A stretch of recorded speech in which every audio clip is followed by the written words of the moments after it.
Nous avons souhaité parler un peu du monument aux morts de Pouldreuzic, qui a eu 100 ans en 2022. Un monument aux morts permet de conserver le nom de chacun des morts d'une commune par fait de guerre, soldats ou civils, tués ou disparus. Ainsi, le monument de Pouldreuzic a été créé en rapport avec la Première Guerre mondiale, mais par la suite, il sert aussi, funeste fonctionnalité, pour les morts des guerres suivantes. Seconde Guerre mondiale, Indochine et Algérie, et garde également la mémoire des morts en déportation. En France, les monuments aux morts commencent à apparaître au XVIIIe et XIXe siècle, mais le très grand nombre de victimes de la Première Guerre mondiale a incité les communes à leur rendre hommage et à entretenir leurs souvenirs. En 1919, une loi prévoit que, je cite, « des subventions seront accordées par l'État aux communes en proportion de l'effort et des sacrifices qu'elles feront en vue de glorifier les héros morts pour la patrie. » Et, les années suivantes, ce sont environ 35 000 monuments aux morts qui sont érigés, malgré une reconstruction difficile du pays dévasté. En Bretagne, dans la foulée de cette loi de 1919, une association, la Bretagne artistique, invite les maires à réserver leurs commandes de monuments aux artistes bretons plutôt que, je cite, « d'acquérir les productions standardisées des grandes fabriques nationales ». Un journaliste politique, Yves Lefebvre, en remet une couche l'année suivante. « Nous les supplions, les municipalités, de ne pas avoir recours à ces maisons parisiennes qui leur offrent du tout fait, c'est-à-dire le comble de la banalité quand ce n'est pas le comble de l'horreur. » Dans l'arrondissement de Quimper, c'est l'architecte des monuments historiques Charles Chausse-Pied, connu pour l'éclectisme de ses nombreuses réalisations et ses études du patrimoine breton, qui est chargé d'examiner les projets de monuments. Il s'associe à des artistes de la jeune école bretonne de sculpture, par exemple René Kievik, mais aussi deux femmes, Hortense Tanvet et Jeanne Itas-Broquet. À Pouldreuzic, le choix du conseil municipal s'est porté sur Jeanne Itas pour réaliser la sculpture, ou, plus précisément, son modèle, d'après les plans de Charles Chausse-Pied. C'est ensuite dans les ateliers des frères Donnard, granitiers à Landerneau, que fut taillée la pierre d'après le modèle de Jeanne Itas. Quant au cénotaphe, la partie qui supporte la sculpture et sur laquelle on appose les plaques avec les noms des défunts, il a été réalisé par le sculpteur marbrier Joncourt de Quimper. Une subvention de 1700 francs de l'époque est attribuée par l'État. Parallèlement, une souscription est organisée auprès des Pouldreuzicois. Chaque famille est invitée à contribuer selon ses moyens. Elle rapporte plus de 8000 francs. Si le calvaire qui surplombe le monument aux morts est en granit, la sculpture, elle, est en pierre de Kersanton, du village du même nom en Lopérette, près de Daoulas, appelé aussi Kersentite ou simplement Kersanton.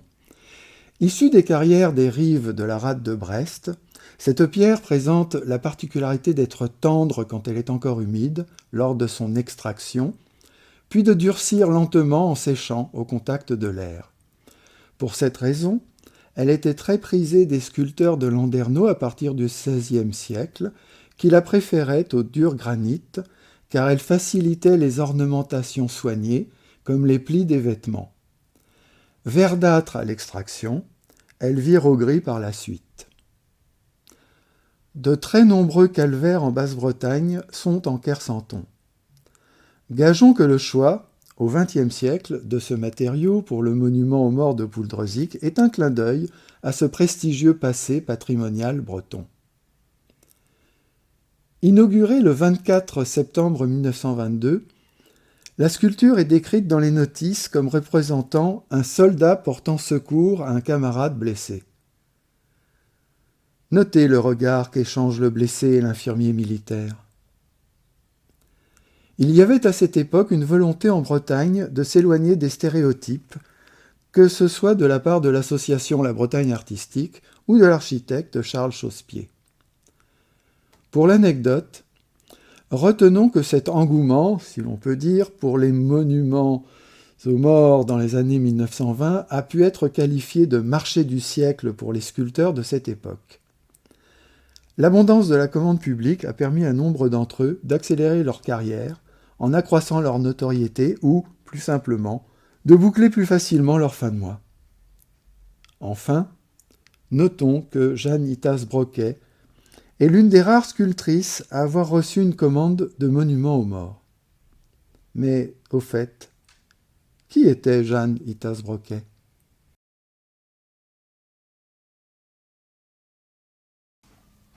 Jeanne, chère Jeanne, quelle aventure depuis que nous avons décidé de suivre votre trace. Parce que nous voulions comprendre comment vous, femme parisienne, aventureuse, férue d'équitation, artiste, titulaire des palmes académiques, sculptrice, statuaire, auteur de si nombreuses œuvres, vous étiez retrouvée à sculpter la maquette du monument aux morts de Poudrezic en 1922 aux côtés de Charles Chausse-Pied. Quelle course! Des archives de la DRAC ouvertes par Patrick Catelin, au grenier de Jean-François Chausse-Pied, petit-fils de Charles, en passant par Hyères, où a vécu votre père. Nous aurions aussi pu nous arrêter à Agen, Avignon, Dol de Bretagne, Neuilly-sur-Seine, Nîmes, et dans tant d'autres villes où vous avez laissé votre empreinte. Mais nous avons pris la route pour Paris, où au cimetière du Père-Lachaise, dans la 31e division, avenue des Acacias, nous nous sommes recueillis là où vous reposez, auprès de votre mère, de vos frères, de votre époux et de votre vénéré et regretté père, votre maître. Votre sépulture est ornée d'un petit génie nu, ailé, qui s'élève sur la pointe des pieds et tend une branche de laurier vers le buste représentant votre père. 2 magnifiques bronzes que vous aviez réalisés à son décès. C'est en creusant l'histoire de Gaston Broquet, votre époux, que nous sommes arrivés à Ouade, sa ville natale, où une exposition de ses œuvres a été présentée dernièrement. Et là, agréable surprise, la photo de notre monument aux morts figurait en bonne place parmi quelques-unes de vos réalisations, dans l'espace qui vous était réservé. Et finalement, c'est là-bas, dans la Meuse, que nous avons appris par Jean-Pierre Leclerc et Pierre Delmissier que vous et votre époux aviez collaboré avec la manufacture Henriot de Quimper grâce à Géo Fournier pour l'exposition coloniale de 1931. Chaussés de nos bottes de 7 lieues, nous revoilà à Quimper, guidés par Philippe Théalet et par Bernard Verlingue, dépositaire dans son musée de la faïence de Quimper de votre danseuse cambodgienne, que vous aviez présentée à l'exposition coloniale, récompensée par une médaille de bronze. Après ce périple au travers la France, il nous plaît de penser que c'est à l'exposition universelle de Paris en 1900 qu'avec Charles Chausse-Pied, vous vous êtes croisés pour la première fois. Vous, médaillé d'argent pour un portrait de votre père, lui, cheville ouvrière pour l'organisation de l'exposition, y présentait les plans d'une villa, la villa Quai Isabelle, construite à Paramé. De Monaco, votre nièce Colette Tulou nous a confié qu'avec votre époux et votre chien, vous vous rendiez régulièrement en villégiature à Trégastel, près de votre ami Mathurin Méheux. Nous pouvons imaginer que c'est lui qui vous aurait mis en relation avec Charles Chausse-Pied pour le projet de Poudrezic. Et finalement, qu'importe. Alors qu'à cette époque, votre époux était un sculpteur reconnu pour ce type de monument. C'est à vous, Jeanne, que Charles Chausse-Pied a fait appel pour réaliser le monument aux morts de Poudrezic, et seul cela nous intéresse. Vous avez croisé la route de nombreux artistes, dont Camille Claudel, à l'exposition universelle de Chicago en 1893, où vous faisiez partie de la délégation de femmes françaises artistes, puis à celle de Paris en 1900. Jeanne, nous vous remercions pour votre magnifique œuvre dressée en plâtre, terminée en mars 1922, d'un poilu soulageant un camarade, transcrite par les granitiers Donnard, inaugurée le 24 septembre 1922. Aujourd'hui, en ce jour de célébration des 100 ans du monument, nous pouvons dire, parce que votre œuvre est unique, que c'est une chance pour Poulrezik de posséder cette sculpture que dorénavant nous regarderons différemment. Merci Jeanne.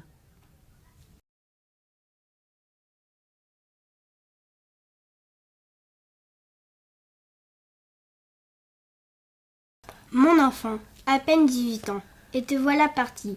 J'ai mal en dedans, j'ai peur pour ta vie. J'avais juste 19 ans quand j'ai reçu ma lettre. J'étais fière et pourtant j'avais peur de promettre. Tu m'as demandé de ne pas m'en faire. Tu m'as même juré qu'elle serait courte cette guerre.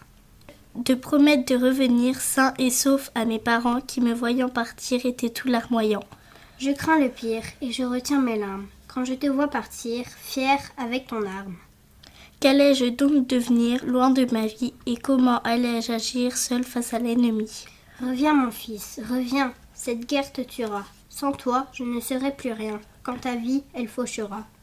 Papa, maman, je vous aime, mais je dois partir. Maudit soit ce système qui va m'anéantir. Fabienne Berthomier. «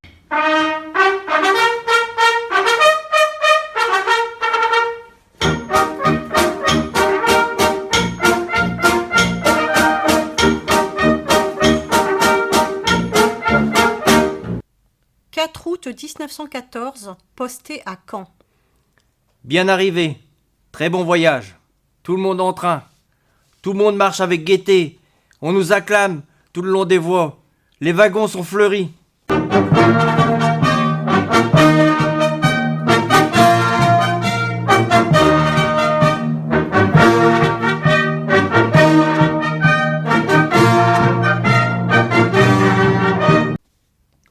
23 septembre, André Guérard écrit à sa femme Hélène.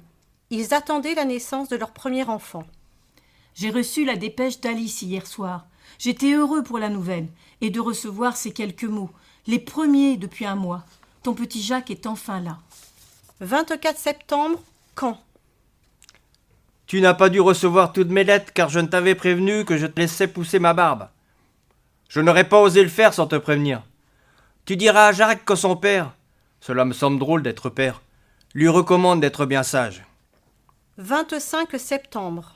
Tu me dis aussi que tu aurais bien voulu venir me voir. Mais va, ça ne nous avancerait pas beaucoup puisque nous sommes rassurés sur notre sort tous les deux. Le principal, c'est que nous nous portions bien. Le reste, c'est un peu de patience à avoir. Et puis maintenant que tu as de quoi t'occuper avec ton petit gosse, il ne faut pas se trouver trop malheureux à côté de toutes ces familles qui ont été obligées de quitter leur pays. C'est ce que j'ai trouvé de plus triste dans tout le chemin que j'ai fait. On voyait de grandes voitures chargées de linge, des fées avec les enfants et quelques hommes, des vieillards en général, qui conduisaient. Ils laissaient leur ferme avec tous les bestiaux, les meubles, etc., que beaucoup ne retrouveront pas. Son fils mourra le 15 août 1915 de la rougeole. Sa première permission ne sera que le 19 août. Il n'aura donc jamais connu.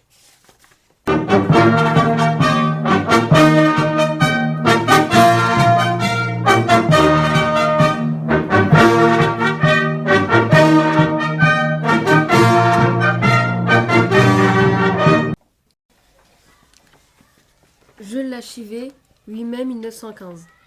Mes chers parents, hier soir, malgré le temps couvert, le lieutenant a voulu me photographier. Dans les circonstances actuelles, n'est-ce pas gentil? Cela prouve combien l'amitié est forte entre nous. Nous ne nous cachons rien l'un à l'autre.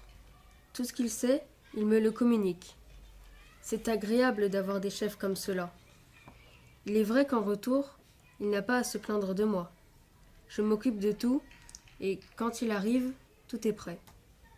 Nous nous sommes promenés longtemps hier, ensemble. Nous étions le plus souvent possible au milieu de nos hommes.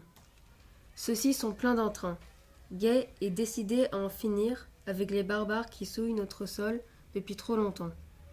Nous les connaissons tous. Nous savons leur caractère, nous sommes fiers de leur air résolu.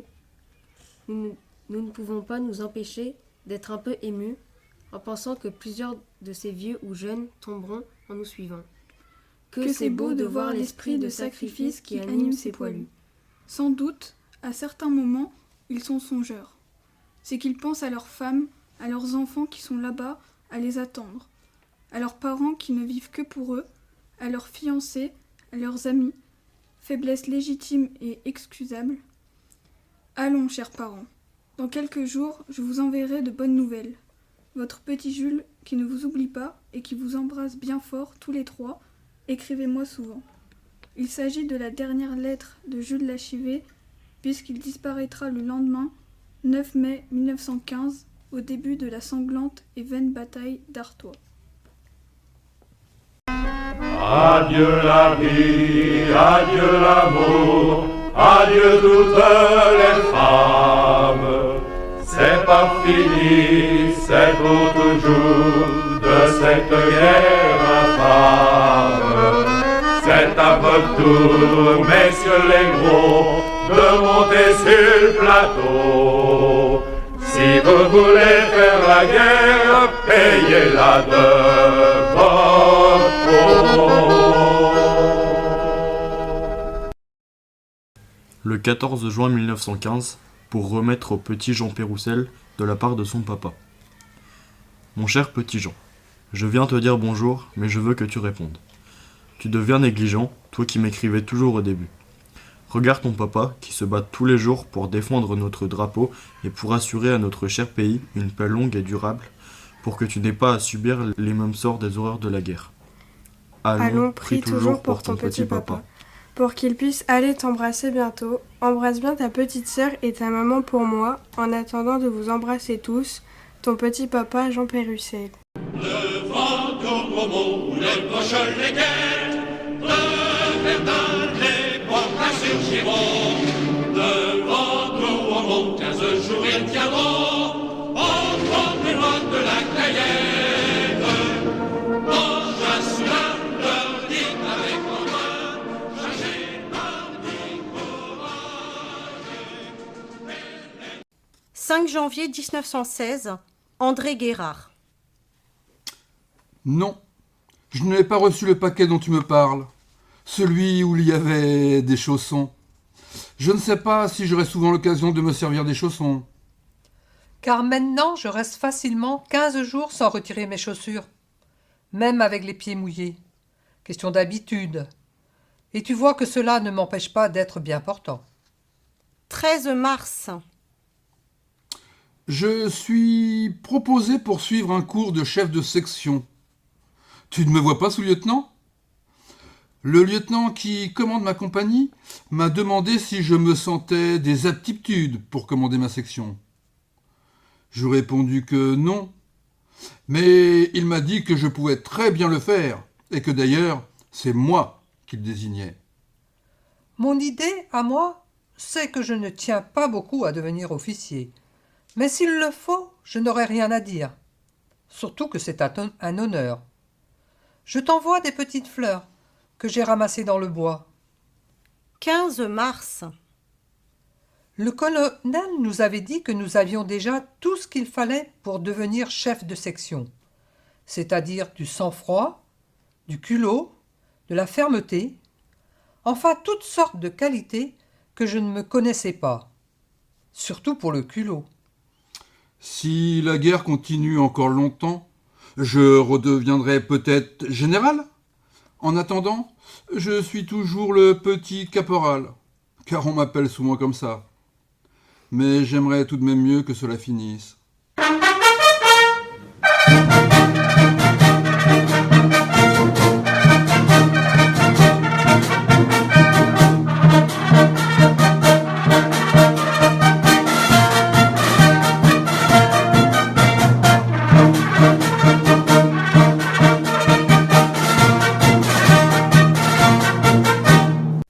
14 avril, lettre de Henri Bouillet à Adélaïde.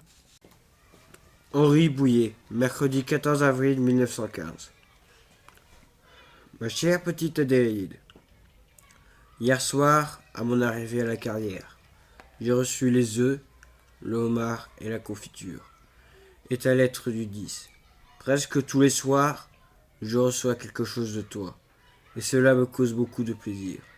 Cependant, je ne voudrais pas que tu te fatigues, maintenant que la classe a recommencé. Envoie-moi un mot seulement, tous les 2 jours, par exemple, et ce sera suffisant. Les gâteaux et le poulet étaient excellents. Pendant plusieurs jours, je me suis régalé.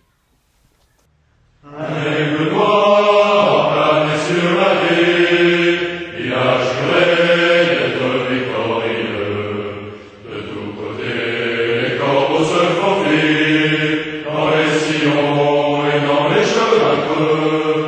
Mais tout à coup, le corbeau créole, cocorico, debout petit soldat, le soleil brille partout le canon d'or, je de héros, voici le grand roi. 8 mai, lettre de Frédéric Pertis à ses parents. Mes chers parents, je suis donc revenu à Cherbourg après avoir passé auprès de vous de bien doux moments. Enfin, j'ai été bien heureux de passer ces jours trop courts chez nous. J'ai revécu pendant 2 jours ma vie d'autrefois. J'ai couché dans ma bonne vieille chambre au milieu des fleurs que tu y avais mises, ma chère maman. J'ai vu tous mes bons amis d'autrefois. Je suis donc bien heureux d'aller chez nous. Et de vous laisser, cela m'a fait autant de peine que la première fois que je suis partie.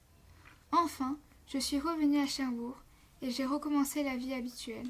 Demain, nous partons de la caserne à 5 heures pour faire une marche manœuvre. J'espère qu'il ne fera pas trop chaud et que nous pourrons marcher à l'aise.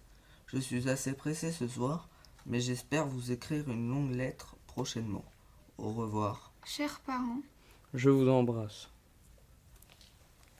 17 octobre, lettre de Hugo Müller dans les tranchées allemandes. À ma lettre, je joins une carte postale aux armées d'un soldat français. Elle vient du portefeuille d'un Français tué. Il est des plus intéressants d'étudier la correspondance des Français tués ou prisonniers. Exactement comme chez nous, revient aussi là-bas très souvent la question « Quand cela finira-t-il » Dans chaque lettre, mère, femme, fiancé, enfant, amis, dont les photographies étaient souvent jointes, espéraient un retour joyeux et prochain. Et maintenant, ils gisent tous là, morts, et à peine enfouis entre les tranchées, et au-dessus d'eux, les balles sifflent et les obus chantent leur horrible chant de mort. Tant mieux pour ceux que nous ou ceux d'en face avons au moins pu enterrer décemment. Qui ne connaît pas la terreur l'apprend ici. Si la nuit je vais seul par les tranchées et les sapes, ici et là on entend des bruits. Par une nuit d'encre, c'est parfois réellement terrifiant, mais avec le temps, je m'y suis habituée. La guerre abrutit les cœurs et les sentiments. Elle rend l'homme indifférent face à tout ce qui, autrefois, le troublait et l'émouvait. Cependant, cet endurcissement, cette dureté et cette cruauté d'avant le destin et la mort sont nécessaires dans la rage des combats auxquels conduit la guerre des tranchées.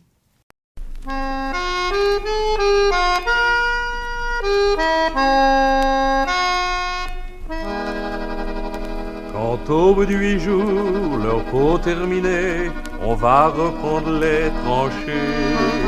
Notre place est si utile que sans nous on prend la pile. Mais c'est bien fini, on en a assez, personne ne veut plus marcher. Et le cœur bien gros, comme dans un sanglot, on dit adieu au civelot. Souvenir de Pierre-Marie Kerzual de Pouldrezic. Le 21 février, comme un violent orage se déclencha la grande bataille de Verdun. Nous passâmes encore tout le mois de mars dans les tranchées de Tahur, où nous entendions distinctement à 100 kilomètres le bruit infernal des milliers de canons qui faisaient trembler les rives de la Meuse et transformaient en volcans les coteaux de Verdun. Les troupes que nous rencontrions nous faisaient des récits fantastiques de cette bataille-là. C'était d'un côté comme de l'autre l'acharnement à la destruction comme on n'avait jamais vu depuis le début de la guerre. Les journaux abondaient d'exploits et comparaient les Allemands à un fou furieux se lançant tête baissée contre la forteresse. Là, le Kronprinz, le futur héritier de Guillaume, devait jouer son grand atout et mettre la France à genoux. Le 12 juin 1916, mon régiment entra pour la première fois à Verdun. Dans la journée du 13, le commandant nous rassembla pour nous dire quelques mots avant de monter en ligne. Depuis le 21 février, nous dit-il, tout le monde entier a le regard tourné sur Verdun. La consigne est de ne pas lâcher un pouce de terrain à l'ennemi. Montrez-lui par votre courage et votre ténacité que vous êtes aussi fort que lui. Je compte sur vous. Le 14 juin au soir, on mit sac au dos et passons sur la rive droite pour prendre position entre Fleury et Douaumont, des villages qui n'existent plus.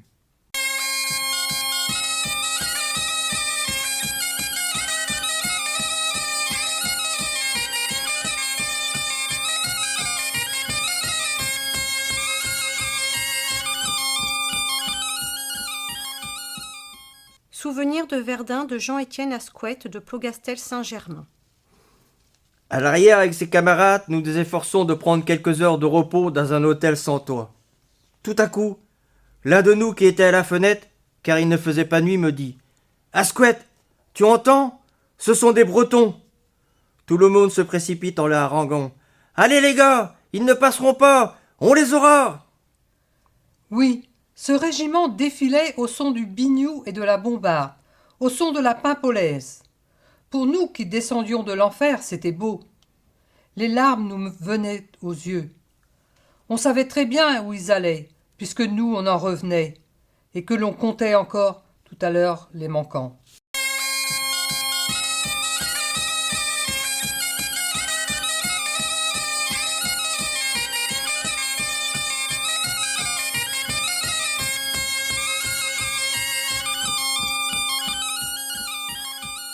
Après Verdun, il obtint une permission de 6 jours. Il prend le train pour Quimper, où il arrive en pleine nuit à 23 heures. J'étais seul. La ville était endormie. J'avais 20 kilomètres à parcourir à pied. Il ironise sur son sort, celui des héros et des martyrs de Verdun, que personne n'attend. Il marche donc. Je m'engage dans une route sinueuse où un char-à-banc pouvait à peine passer. De chaque côté, des talus surmontés de landes et de genêts. Nuit noire et obscure. Dans les contes de veillée de mes parents, je les entendais dire. Dans ces coins, on a vu un revenant drapé de blanc. C'est un signe. Quelqu'un dans le village va mourir.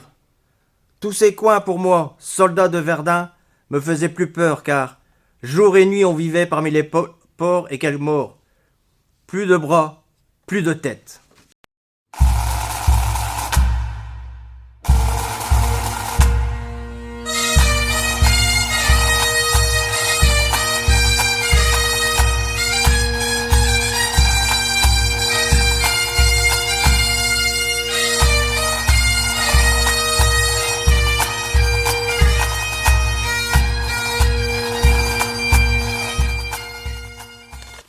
Novembre 1918.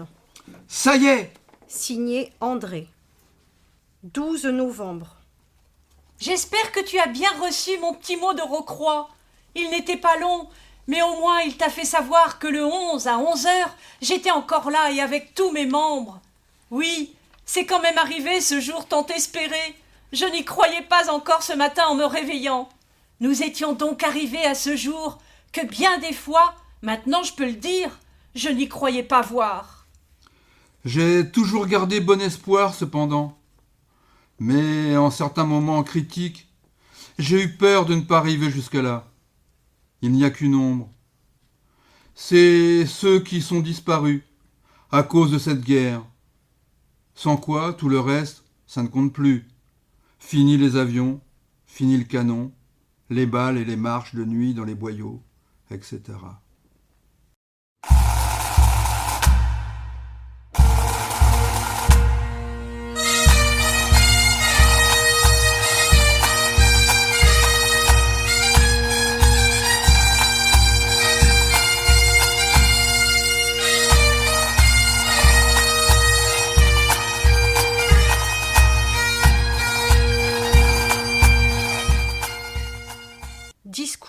Jean Jaurès. Citoyens, je veux vous dire ce soir que jamais l'Europe n'a été dans une situation plus menaçante et plus tragique que celle où nous sommes à l'heure où j'ai la responsabilité de vous adresser la parole. Je dis que nous avons contre nous, contre la paix, contre la vie des hommes à l'heure actuelle, des chances terribles et contre lesquelles il faudra que les prolétaires de l'Europe tentent les efforts de solidarité suprême qu'ils pourront tenter. Songez à ce que serait le désastre pour l'Europe. Ce ne serait plus, comme dans les Balkans, une armée de 300 000 hommes, mais 4, 5 et 6 armées de 2 millions d'hommes. Quel massacre, quelle ruine, quelle barbarie! Et voilà pourquoi, quand la nuée de l'orage est déjà sur nous, voilà pourquoi je veux espérer encore que le crime ne sera pas consommé. Quoi qu'il en soit, citoyens, et je dis ces choses avec une sorte de désespoir, il n'y a plus, au moment où nous sommes menacés de meurtre et de sauvagerie, qu'une chance pour le maintien de la paix et le salut de la civilisation, c'est que le prolétariat rassemble toutes ses forces, qui comptent un grand nombre de frères français, anglais, allemands, italiens, russes, et que nous demandions à ces milliers d'hommes de s'unir pour que le battement unanime de leur cœur écarte l'horrible cauchemar.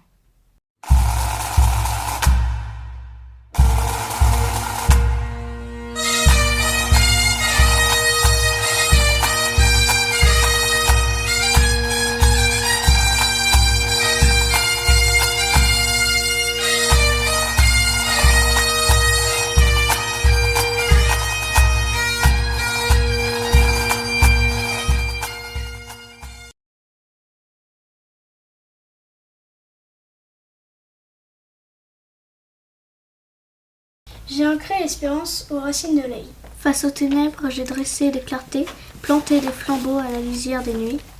Des clartés qui persistent, des flambeaux qui se glissent entre ombre et barbarie. Des clartés qui renaissent, des flambeaux qui se dressent, sans jamais dépérir. J'enracine l'espérance dans le terreau du cœur. J'adopte toute l'espérance et son esprit frondeur. André Chédid.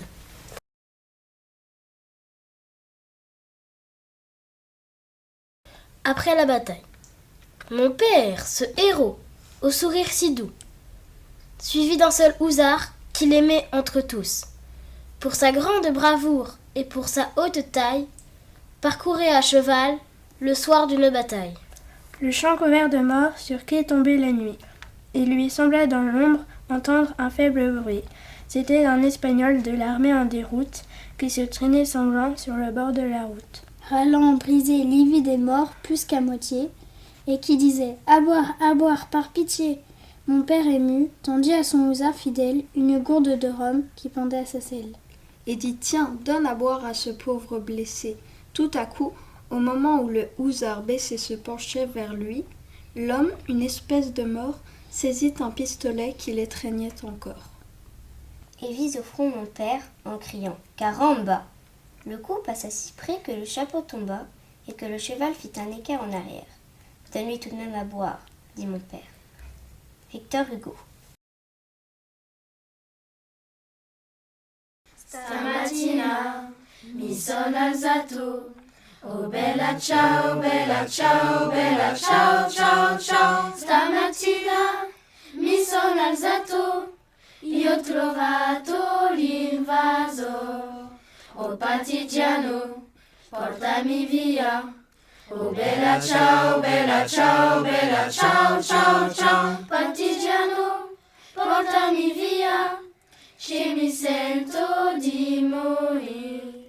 E se io muoio da partigiano, oh bella ciao, bella ciao, bella ciao, ciao, ciao. Se io muoio da partigiano, tu mi devi seppellire, mi seppellire lassù in montagna. Oh bella ciao, bella ciao, bella ciao, ciao, ciao. Seppellire lassù in montagna, sotto l'ombra del bel fior, delle genti che passeranno. Oh bella ciao, bella ciao, bella ciao, ciao, ciao. Delle genti che passeranno e dirà oh che bel fiore, e questo è il fiore del partigiano. Oh bella ciao, ciao, ciao, ciao. Questo è il fiore del partigiano, molto bella libertà.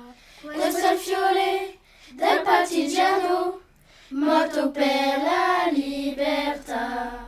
Questo è il fiore del partigiano, molto bella libertà.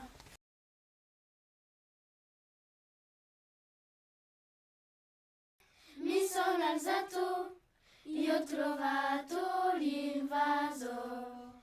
Oh partigiano, portami via. Oh bella ciao, ciao, ciao, ciao. Partigiano, portami via, che mi sento di morire. E se io muoio da partigiano, oh bella ciao, ciao, ciao, ciao. Se io muoio da partigiano, tu mi devi seppellire, mi seppellire lassù in montagna. Oh bella ciao, ciao, ciao, ciao. Seppellire lassù in montagna, sotto l'ombra del bel fior, delle genti che passeranno. Oh bella ciao, ciao, ciao, ciao. Delle genti che passeranno e dirà oh che bel fior. E questo è il fiore del partigiano. Oh bella ciao, ciao, ciao, ciao, ciao. Questo è il fiore del partigiano.